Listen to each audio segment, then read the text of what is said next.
समजा चांगला आहे, फक्त काय होतंय माहितीये का, झेंडा फडकाच्या आधीच कोंड चाकरी सोडते आणि दररोज कारभाराच्या शिव्या खाल्ल्याशिवाय गाड्याला दिवसच जायत नाही. चरण दादा, औंधाच्या वर्षीला बघा काहीतरी नियोजन लावलं पाहिजे बरं का.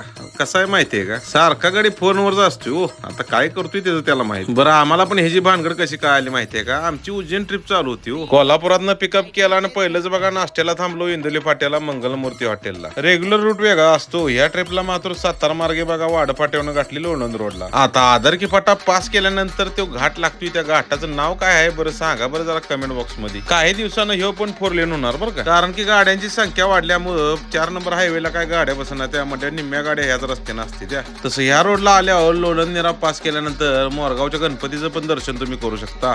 पण काय माहितीये का, आमचं अंतर आहे लांब, त्यामुळे आता म्हणलं डायरेक्ट जायचं ती थांबायचं जेवायला. बरं, ह्या ट्रिप मध्ये कसं झालं, आमच्याकडे एक थोडीफार चुकी झाली. आता चुकी काय झाली ती तिसऱ्या व्हिडिओ मध्ये बघायला मिळेलच. तत्पूर्वी बघा शनी शिंगणापूर झालं, कृष्णेश्वर झालं आणि भद्रा मारुतीचं दर्शन घेतलं, तिथं जेवलो आणि वेरूळ मध्ये मुक्काम केला. बरं, काय माहितीये का, फॉलो तेवढं करा की राव, एवढा रीच जातोय माणसं काय आम्हाला साथ देणार.